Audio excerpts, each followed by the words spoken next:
Hey, bonjour à tous, c'est Pablo Mira. Je viens de me concentrer pour pouvoir dire correctement bonjour et pas bonjour, hein. Et j'essaye de progresser de semaine en semaine. J'espère que vous allez bien, hein, en cette semaine de reconfination, reconfinitude, hein, pour les gens des Hauts-de-France et puis les Parisiens, hein, qui ont fui massivement, comme à chaque fois qu'il y a un confinement. C'est marrant parce que les gens de la région PACA ou des Hauts-de-France ne font pas ça. Ils ne fuient pas. Ils ne créent pas 350 km de bouchons un vendredi soir parce que c'est le début d'un nouveau confinement. Euh, les Parisiens, je les déteste. J'en suis, hein, évidemment. On est sur 35 ans de Paris, de banlieue parisienne. Il est temps qu'on meure tous, hein, les Parisiens, les Franciliens, qu'on laisse vraiment ce pays à des gens beaucoup plus sereins, beaucoup plus responsables, beaucoup plus citoyens aussi, et que ce mélange de euh, gens bobos, très bourgeois, prolo, tout, genre très nerveux, qui se bagarrent à la gare Saint-Lazare ou à la gare de Lyon, il est temps qu'on disparaisse, hein. Voilà. On espère un variant parisien du coronavirus qui ne décimera que les connards hystériques et agressifs et lâches qui fuient un énième confinement. Évidemment, voilà, on est sur un épisode podcast placé sous le signe, voilà, de la feel goodness, du bien-être, du vivre ensemble. Non, on parlera évidemment de la bienveillance tout à l'heure, ça fait partie des sujets que je veux évoquer avec vous pendant que je m'étouffe.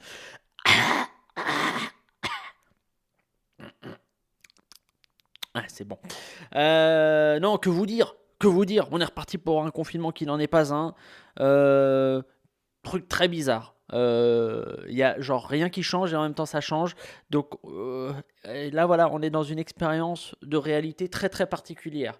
Est-on dans la réelle réalité ou est-on dans un simulacre orchestré par une intelligence artificielle géante pour tester voilà, les limites de notre cerveau? Je ne sais pas. Les mesures prises par Jean Janot jeudi soir, si je dis pas de bêtises, voilà, sont folles, ont pas vraiment de sens. Les histoires d'attestation qui sont très longues, qui ne marchent pas. Puis au fait, il faut juste un justificatif de domicile. Bref, je vais pas vous emmerder avec ça, parce qu'il n'y a pas que des Parisiens et des Franciliens, ou des gens du Nord, ou des gens de la région PACA, ou de l'Eure, ou de la Seine-Maritime qui nous écoutent actuellement. Donc je vais pas vous emmerder avec ce dossier de confinement. Bref. Non, ce que je voulais évoquer avec vous aujourd'hui, bon, alors il y a 5-6 sujets. Évidemment, voilà, on est sur des expériences de la douleur, hein, des choses qui m'exaspèrent, parce que je fonctionne comme ça, je ne retiens que ce qui m'exaspère. Ce qui me fait plaisir, voilà, ça reste pas dans ma mémoire. Voilà, mon cerveau n'a pas de place pour les bons souvenirs. C'est comme ça. C'est mon biais de négativité. Je l'aime et il m'a permis de faire carrière dans la satire et la parodie. Non, je voulais vous parler du silence.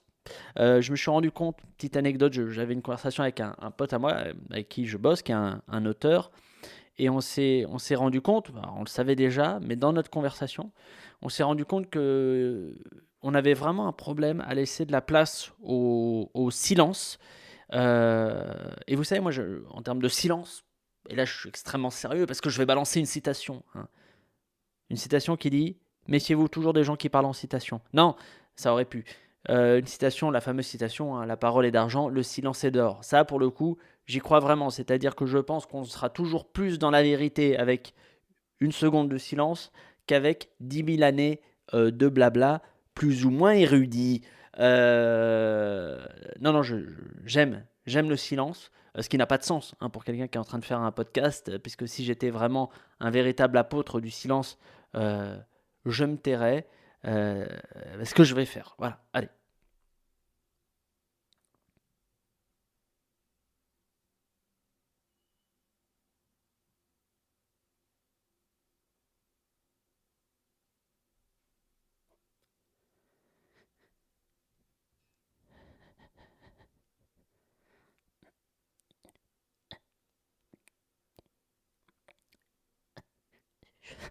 C'est dur.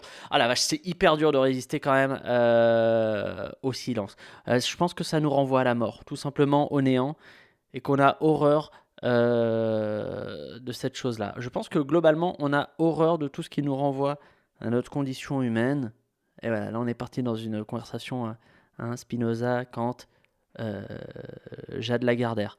Non, non, je pense vraiment que tout ce qui nous empêche d'être distrait, de nous pencher vers l'extérieur, et qui nous renvoie à ce qu'on est vraiment, à ce qui se passe dans notre tête, ça nous fait terriblement peur. C'est pour ça que je pense que les divertissements fonctionnent comme jamais, que ce soit le foot, les séries, la musique, la télé. Ce que tu veux, c'est que ça nous permet juste de ne pas avoir à affronter nos propres démons, notre part d'ombre. Non, non, et donc on a peur du silence. Faites l'expérience, hein, vous discutez avec quelqu'un, vous lui balancez une question, il répond, et puis à un moment, sa réponse, elle va arriver vers une fin un peu naturelle, et bah vous reparlez pas, ou vous faites pas de signe, vous faites même pas de juste, vous vous taisez ou vous restez en face, et vous verrez, la personne va continuer en boucle. Elle va vraiment balancer d'autres informations et tout ça. Et d'ailleurs, c'est marrant parce que je viens de m'en rappeler là. C'est un conseil que m'avait donné un prof de journalisme quand je faisais mes études de journalisme. Ouais, parce qu'avant, j'avais un vrai métier. Il disait, quand vous faites une interview, juste vous posez votre question et puis après, vous vous taisez, vous le laissez parler. Et vous allez voir qu'il y a plein de choses qui vont sortir juste si vous vous taisez et que vous laissez parler les gens. C'est pas une morale de Bisson à Bissot, ça? Laissons parler les gens. Ouais. Non, mais c'est un vrai truc. C'est un vrai truc. Et moi, j'aime vraiment le silence et je regrette de ne pas en avoir assez dans ma vie. Des fois, je suis chez moi comme ça, je suis tout nu, Stouquette à l'air, hein, Pipou qui bat les blés, et je coupe la musique, parce qu'il y a toujours une musique en fond. Je la coupe et j'essaye d'affronter affronter la solitude, le silence de l'appart.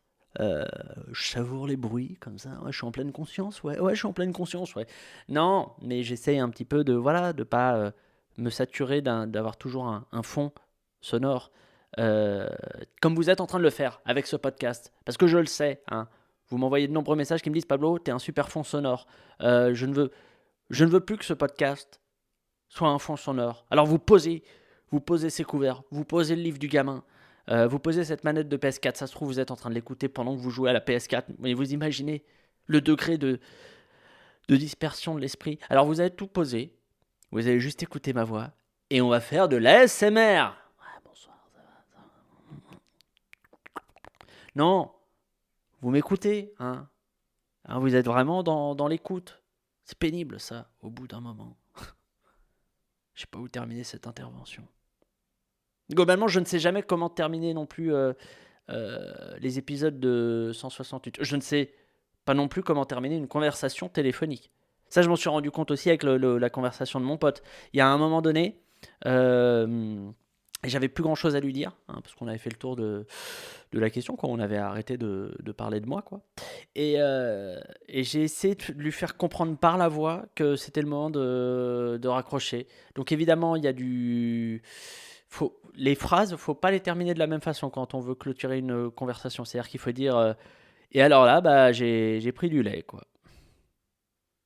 Voilà, j'ai pris du lait. Ça, c'est un moyen de dire voilà, mon anecdote est finie et j'ai plus rien après, donc il serait temps de se dire au revoir. C'est un signe qu'on envoie à travers l'intonation. C'est une méthode. C'est une méthode. Après, il y a des petites intonations, le fameux voilà, ouais. Voilà quoi. Le voilà quoi. Le voilà quoi, c'est vraiment une invitation à la séparation et au raccrochage. D'ailleurs, j'aurais dû appeler ce podcast. Voilà quoi. Allez, bon, on se tient au courant, hein? On se rappelle la semaine prochaine quand il y a des news. Voilà, allez, belle semaine. Euh, c'est un bon truc ça, voilà quoi. Je pense que ça doit déjà être un truc existant. Ça doit être un truc de Kev Adams. Bref, dites-moi comment vous arrivez à faire comprendre à quelqu'un qu'il faut terminer une conversation téléphonique. Je prends vos astuces. Vous pouvez m'écrire hein, sur mon mail pm@pablomira. PM, oui, arrobase pablomira.fr ou comme, les deux marchent, je crois. Vous faites ce que vous voulez en termes d'adresse sur .fr ou .com. Vous êtes libre. C'est votre part de liberté, les amis. Euh, non, mais vous me dites hein, si vous avez vous aussi du mal à terminer les conversations téléphoniques. Hein. Moi, j'y arrive pas. Bon, écoute, c'est un truc comme ça. J'aimerais, s'il vous plaît, qu'on parle de quelque chose. Je vous l'avais promis. en ouverture de cet épisode, numéro, je sais plus combien, numéro pas mal. Voilà, il commence à y avoir pas mal de numéros de 168. Je voulais vous parler parce que j'ai vu passer c'est un article ou quoi? Non, c'était une chronique sur France Culture. Ouais, j'écoute France Culture, ouais, je suis de gauche et j'ai un bac plus 3. C'était sur les gens qui disaient belle journée. Voilà, les gens qui disent belle journée, alors ces gens-là, on les emmerde. Voilà, déjà, ça c'est la base. Ces gens-là, on les emmerde. Alors évidemment, il y a le belle journée, mais ça va aussi avec le belle nuit. Le belle nuit aussi, il est important qu'il aille bien se faire foutre. Et après, il y a toutes ces variantes, du moins pire au pire. Il y a évidemment le bel appétit. Bon, alors qui sont ces gens qui souhaitent un bel appétit? Déjà qu'un bon appétit, j'ai du mal à comprendre. J'ai du mal à comprendre le concept de bon appétit. Pourquoi souhaiter à quelqu'un d'avoir, de l'appétit, deux, un bon appétit? Et puis qu'est-ce que c'est un bon appétit? Est-ce que c'est un appétit qui est grand dans la quantité? Est-ce que c'est un appétit de meilleure qualité? Voilà, c'est-à-dire quand il y a du marbre, il y a du bois de santal, il y a des choses. Quoi? Qu'est-ce que ça veut dire? Et alors le bel appétit, alors là, un appétit qui est genre une sensation physique, comment l'appétit peut-il être beau ou pas beau? Est-ce que l'appétit a un visage? Est-ce que l'appétit a des cheveux, a un cuir chevelu? Je pose, c'est des questions que je pose. Hein, vous posez pas ces questions. Vous êtes là, hein, à bosser ou à chômer, parce que bon, il y a pas mal de chômeurs en ce moment, ça je m'en suis rendu compte. Mais vous posez pas les questions de ce que ça veut dire un bel appétit. Et alors le pire, je crois, dans les belles journées. Bon, bel appétit, c'est pas mal déjà. Mais l'un des trucs qui est très très fatigant, c'est le douce journée. Alors le douce journée, balayette. Balayette et coup de LBD. 12 journées, qu'est-ce que ça veut dire? Pourquoi souhaiter déjà à quelqu'un une douce journée? Je veux dire, la journée elle peut être positive de plein d'autres façons qu'en étant douce. Et genre, si j'ai pas envie qu'elle soit douce ma journée, si j'ai envie qu'elle soit genre intense, qu'est-ce que. Quoi? Souhaite-moi juste une bonne journée. Et puis au moins ça englobe tout ce que je considère comme étant bon pour moi. Une douce journée. Ah ouais, c'est vraiment les gens qui ont genre la douceur comme valeur cardinale et qui veulent absolument que les autres vivre. J'ai dit vivre, hein, parce que vous pouvez m'envoyer des messages d'insultes parce que j'ai dit vivre, hein, bien sûr. Qui veulent juste que les autres vivent sur ce registre de douceur. Et puis c'est quoi une douce journée? Ça implique quoi? Est-ce qu'on peut passer une douce journée dans Paris? Est-ce qu'une douce journée implique forcément un champ de tournesol en Bourgogne? Je ne sais pas. Est-ce que c'est quoi? Est-ce que c'est des belles relations avec des gens? C'est des belles rencontres? Est-ce que c'est des douces rencontres? Une douce journée? Tout ceci est bien trop vague et me semble être une supercherie. D'ailleurs, comme les personnes, et c'est mon sujet suivant, alors voilà, là le palpitant il commence à monter, vous voyez, là je suis à combien? Ah bah ouais, je suis à 150. Rien que de savoir que je vais te parler de ça, ça me met fureur, ça me met chagrin, ça me met courroux. Les gens qui sont dans la bienveillance. Alors non seulement qu'ils sont dans la bienveillance, mais qu'ils le disent et qu'ils le revendiquent et qu'ils le prônent, bien sûr, qui prônent la bienveillance. Alors ça m'énerve. Ça l'énerve le Pablo. Non, alors non pas qu'il faille être dans la malveillance. Bien sûr, vouloir le mal de quelqu'un, ce n'est pas Charlie. Il n'y a pas besoin de revendiquer un créneau de malveillance ou de vouloir que quelqu'un aille pas très bien. Mais l'inverse est tout aussi insupportable. Et il y a un truc, moi je ne sais pas si vous avez remarqué ça, phrase de stand-up, je ne sais pas si vous avez remarqué, mais les gens qui se disent dans la bienveillance, il y a toujours, mais il y a toujours un truc qui fait que ça sonne faux quand ils le disent ou quand ils essayent de l'exprimer ou de l'incarner. Alors vous me dites très clairement si c'est moi qui suis un sociopathe et qui biaise totalement ma perception des choses avec mes névroses personnelles, c'est une option. Mais toutes les personnes qui revendiquent de la bienveillance m'apparaissent comme fausses. Et en revanche, il y a un profil que moi j'aime bien, qui sont les gens qui sont genre vraiment, vraiment bienveillants dans les faits, concrètement, c'est d'ailleurs pas que dans le discours, et juste qui ferment leur gueule et qui font les choses, et ça, je trouve ça brillant. Par exemple, il y a un mec que je trouve euh, brillant, c'est pas, enfin brillant, je sais pas si c'est le mot, mais que je trouve incroyable dans son profil, dans son histoire, c'est Cédric Héroux. Cédric Héroux, j'ai peur de dire une connerie, mais en tout cas, il vit dans la vallée de la Roya et il a ces dernières années hébergé pas mal de réfugiés qui passaient la frontière vers l'Italie, enfin depuis l'Italie, et il les a accueillis sur son terrain de plus en plus, et je crois plutôt en illégalité, quoi. Parce que la loi doit avoir une espèce de délit de solidarité qui est une espèce de monstre juridique. Et donc, bref, après, il est rentré dans une espèce de rapport de force avec les autorités, le pouvoir, machin. Il y a dû avoir des décisions de justice. Je crois qu'ils lui ont donné raison. Ça, il faudra vérifier. Évidemment, comme ce podcast est improvisé, je ne sais pas si ce que je dis est vrai ou pas. Ça, faudra vérifier. Mais en tout cas, regardez l'histoire de Cédric Héroux. Et je crois que j'ai eu la chance de le rencontrer une fois, au moins, à France Inter. Il était invité de par Jupiter. Euh, et genre, bah, le gars, concrètement, est réellement dans la bienveillance, c'est-à-dire qu'il veille au bien des gens, c'est-à-dire leur offrir un confort, des conditions à ce que les gens ne soient pas perdus dans la nature, à ce qu'ils ne risquent pas leur vie. Il le fait. En plus, ça lui coûte quelque chose, parce que ça lui coûte de l'énergie et qui part dans la lutte et dans un conflit, quoi, une tension avec des pouvoirs publics et tout ça. Et c'est juste que ce gars-là, je l'ai jamais, jamais, jamais, jamais entendu dire il faut être dans la bienveillance. euh, vous êtes des êtres de lumière. Vous êtes tous beaux. Vous êtes tous des belles personnes. C'est non, genre juste lui, voilà, il peut pas supporter une situation qu'il trouve scandaleuse et il se bat et il fait la chose. Et ça m'a fait la même chose, je vais vous dire, ça m'a fait la même chose avec les gens de la fondation l'Abbé Pierre, que je connais un peu parce que j'ai fait quelques trucs avec eux. Euh, j'aime bien ces gens, parce qu'au fait, ils bossent dur, ils font concrètement des choses, ils font des campagnes, ils essayent de lever de la thune, ils font évidemment pression sur les pouvoirs publics pour qu'ils se bougent un peu, parce qu'on peut dire que les pouvoirs publics en ont pas grand chose à foutre des sans domicile fixe et des plus précaires. Mais donc ces gens-là se battent à tous les niveaux, que ce soit le boss de la fondation, les gens de la com, même les bénévoles, enfin bref, tout le monde se bat un peu.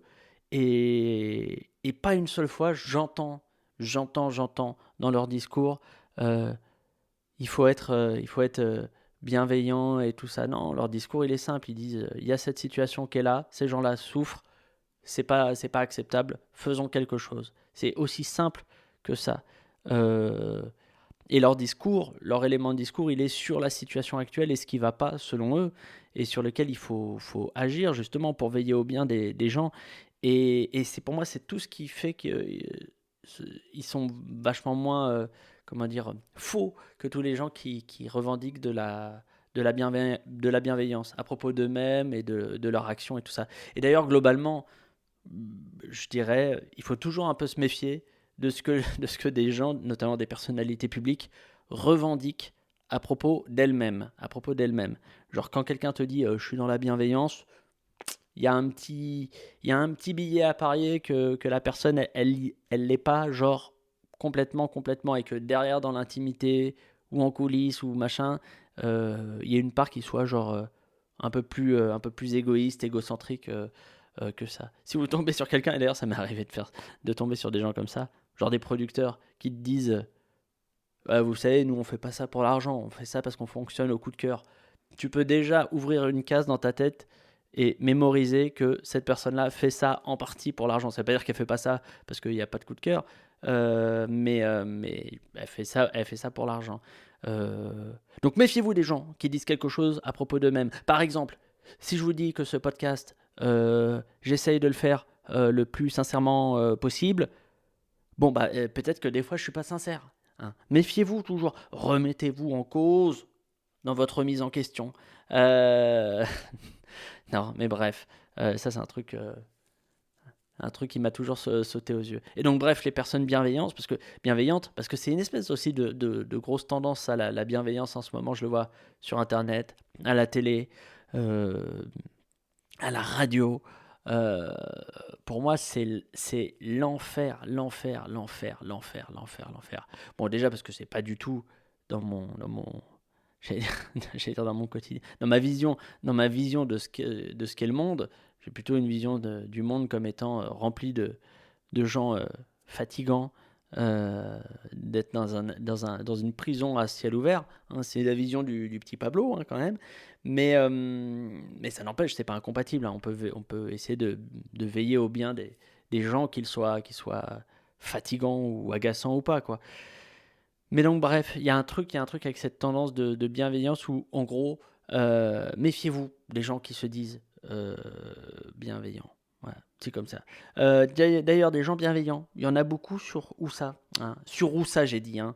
Bah, je dis ce que je veux, hein, et ça ne sera pas coupé. Même si j'avoue que j'aurais aimé couper cette dernière phrase, parce que j'ai un petit peu honte d'avoir dit ça. Mais comme je ne sais pas comment couper sur mon logiciel de montage, vous venez d'entendre cette phrase et moi en train de débriefer cette phrase que j'aurais aimé couper, mise en abîme total. Non, des gens bienveillants, il y en a beaucoup, attention où ça, sur Clubhouse. Clubhouse, nouvelle appli, élitiste, plutôt très parisienne, branchée gens de la tech, gens de la culture, quelques humoristes.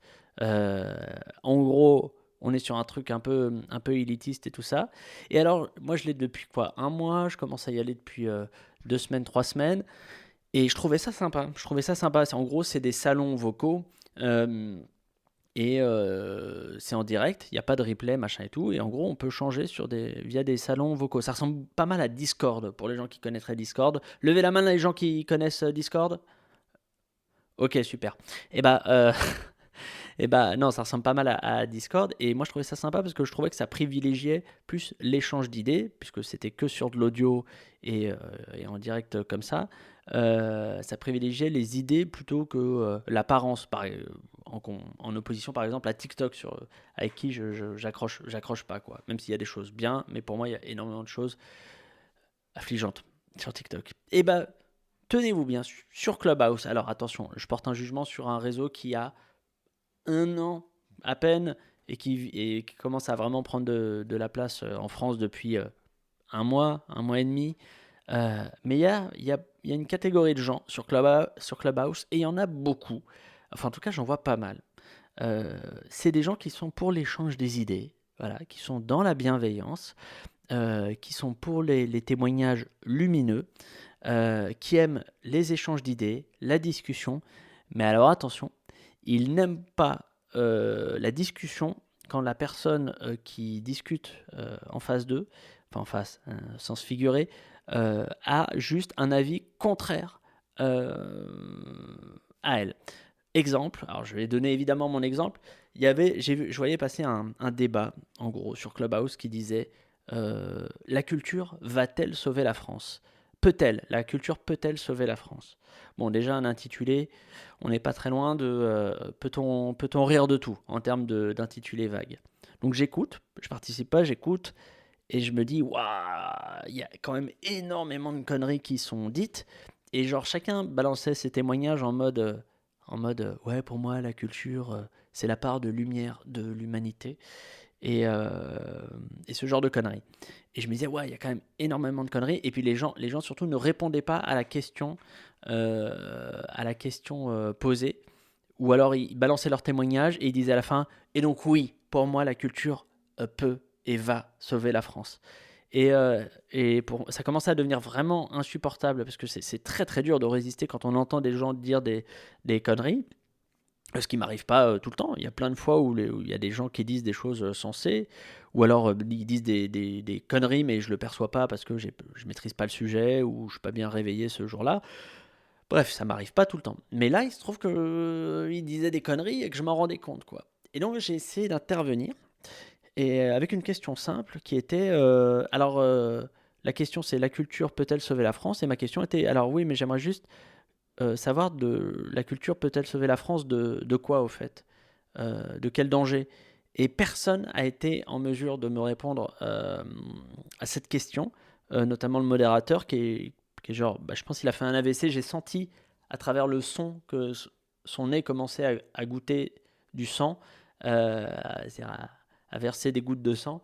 Et les autres n'ont pas réussi non plus à répondre à cette question toute bête et pourtant basique, puisque c'est la question. Et donc je me suis fait ghoster, les amis. C'est-à-dire que quand j'avais pas la réponse à la question, j'ai reposé la question parce que ça m'intéresse d'avoir une réponse aussi simple que genre oui, pour toi la France elle est en danger, mais en danger de quoi? Pour que je puisse te dire si ensuite la culture peut sauver ça ou pas. Et au bout de deux moments où j'ai insisté pour quand même avoir ma réponse, j'ai eu le droit à un écoute, Pablo. On sent que ces questions que tu poses, qui sont tout à fait légitimes, te tiennent vraiment à cœur. N'hésite pas à ouvrir un nouveau salon vocal pour poser cette question aux gens. Euh, voilà, on va passer à un autre témoignage. Et donc je me suis fait ghoster comme un malpropre, tout simplement parce que je n'avais pas de réponse à ma question et que j'insistais. Ça m'a fait bizarre, hein. Ça m'a fait de l'eczéma déjà, hein. J'ai fait une petite réaction cutanée à ce genre de relations sociales. Et je me suis dit, ah ouais mon loulou, t'es face à des gens qui prônent le dialogue, l'échange lumineux, mais au fait qui ne supportent absolument pas la contradiction ou la remise en question de leurs propos, et qui, au fait, quand ça devient trop pénible pour eux, te redirige à la marge ou vers la sortie, quoi. Qui est quand même une attitude euh, euh, contre le débat ou la discussion. Même pas le débat, pour moi, c'est juste la discussion. J'aime pas le terme de débat. Pour moi, le débat, c'est des gens qui doivent se battre pour imposer leur point de vue à l'autre ou montrer que l'autre a tort à tout prix et détruire le point de vue de l'autre. Moi, c'était pas mon truc. C'est genre juste, on discute et on va au fond des choses. On voit si les choses sont fondées, au fait, ensemble. Et j'avais pas prétention de détenir une vérité sur le sujet, quoi. C'était juste que ce que j'entendais me paraissait pas rationnel et fondé et sensé, quoi. Et donc j'ai posé des questions sur ça. Et donc bref, je me suis fait, comment dire, reconduire et conduire poliment, avec bienveillance, vers une zone de non-recevoir, vers une fin de non-recevoir. Voilà, c'était une petite expérience sur Clubhouse. Donc c'est un profil de gens que je connaissais pas jusque-là. En gros, des bienveillants, mais pas trop. Faut savoir que ça existe. Allez, il me reste 2 minutes. Je voulais vous parler d'un truc. Bon, alors je vais pas ouvrir le dossier on peut plus rien dire, qui pour moi est une connerie. Les gens qui disent on peut plus rien dire, c'est une énorme connerie qui n'a pas de sens, puisque un, c'est faux, et deux, c'est plus une vision de l'ère du temps qui est pas fondée et qui est plus dogmatique et idéologique qu'autre chose. Donc on met tout de suite de côté l'idée de on peut plus rien dire. Ceci dit, mardi là de cette semaine, j'étais aux grosses têtes sur RTL et je vous raconte cette anecdote. Dans les invités, il y avait Elie Semoun. Elie Semoun qui a perdu son père il y a quelques mois pendant l'épidémie de Covid parce qu'en fait il était en EHPAD, il avait plus de contact et bref la solitude et le fait d'être coupé de ses proches ça l'a un peu ça l'a planté dans sa santé et il est mort, quoi. Et les Semoun a fait un docu là-dessus et il nous raconte à l'antenne hein, qu'il est allé voir la ministre ou le ministre des Solidarités pour parler de son projet de documentaire et tout ça. Et là, Laurent Ruquier, qui présente l'émission, dit euh, euh, c'était un documentaire sur son père. Et là, Laurent Ruquier, qui est à l'antenne, dit ah, et au fait, comment il va votre père? Et genre, fou rire dans le studio, parce que Laurent Ruquier savait très bien que le père d'Elie Semoun était décédé. D'ailleurs, il le connaissait, puisque le père d'Elie Semoun venait de temps en temps aux grosses têtes dans le public pour assister à l'émission. Donc, bref, il se connaissait, et puis il savait que son père était décédé. Mais juste le fait d'avoir fait cette vanne qui a fait rire tout le monde et Elie Semoun, j'ai trouvé ça fabuleux, les amis. Pour moi, ça, c'est la quintessence de l'humour. C'est-à-dire, il y a des sujets qui nous mettent pas bien, Là, c'est un deuil, ça pourrait être la pandémie, ça pourrait être le chômage, ça pourrait être machin. Et bah, on fait une vanne dessus pour que pour vivre en gros, pour percevoir cet événement autrement que sur le registre du tragique et que évidemment c'est très triste et qu'évidemment il y a le deuil, mais qu'en fait on peut faire des vannes dessus et on peut en parler autrement que sur un registre de tristesse et de souffrance quoi. Et pour moi, ça, c'est la quintessence. C'est vraiment la quintessence de l'humour. Et je me suis dit, ah, mais au fait, euh, ce type d'humour, en vrai, il y en a plus beaucoup, beaucoup, beaucoup, beaucoup, beaucoup, beaucoup. Alors évidemment, dans les médias classiques, radio, télé, bon, presse écrite, je parle même pas. Mais il n'y en a pas non plus des masses sur Internet, parce que les gens qui font des blagues sur Internet sont pas trop sur des sujets graves ou sur lesquels il y a de la souffrance, il y a des tensions, il y a des choses comme ça. C'est très vie quotidienne, des défis, des challenges, des trucs comme ça. Euh, et, euh, et même en spectacle, bon, j'en ai vu quelques-uns des spectacles d'humoristes, mais il y en a pas non plus des masses. Et moi, je trouve ça brillant enfin, c'est dans ma vision de ce à quoi doit servir l'humour, c'est-à-dire en gros apaiser des tensions, agir un peu comme une espèce de pommade sur une plaie qui guérit pas la plaie, mais qui apaise un peu la douleur chez quelqu'un. Et puis qui est un instrument aussi qui aide à être plus sincère avec les gens, parce que l'humour peut permettre de dire plus de choses. Euh, mais en tout cas, là, pour ce qui est de cette anecdote, j'ai trouvé ça brillant. Et je trouve ça un peu dommage que cet esprit-là, de faire des vannes sur des sujets où il y a de la tension, et bah, on l'est un peu perdu. Il y a des gens qui l'ont encore, hein. Par exemple les copains de France Inter, Guillaume Meurice, surtout Guillaume Meurice, mais aussi Alex Vizorek et Charline, mais surtout Guillaume Meurice. Pierre-Emmanuel Barré, là, ça aussi. Hésite pas à faire des vannes sur lesquelles il y a des zones de tension et tout. Et je trouve ça trop bien. Je trouve ça trop bien. Et il faut pas arrêter. Alors, faut pas faire que ça. Je dis pas que l'humour doit absolument être une suite une succession de vannes sur des sujets où il y a de la tension et de la souffrance. Mais genre, ça manque un peu, je trouve. En tout cas, dans ma vision de ce que doit être l'humour. Et ça m'a rappelé que, voilà, c'était un peu un espèce de goal. À atteindre et que c'était pour moi la- l'expression, la forme la plus noble de ce que pouvait être l'humour. Voilà, je sais pas si c'est très intéressant ce que je viens de vous dire. C'est pas grave, on est à 33 minutes de podcast. J'espère ne pas avoir été trop chiant. Voilà quoi.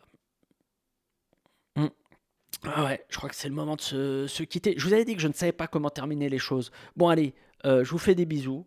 Vous prenez soin de vous. Vous prenez soin aussi des personnes qui vous sont chères, hein. Pas non plus 10 000. Vous en visez un, 2, 3, voilà. Et puis vous vous occupez bien de ces personnes-là.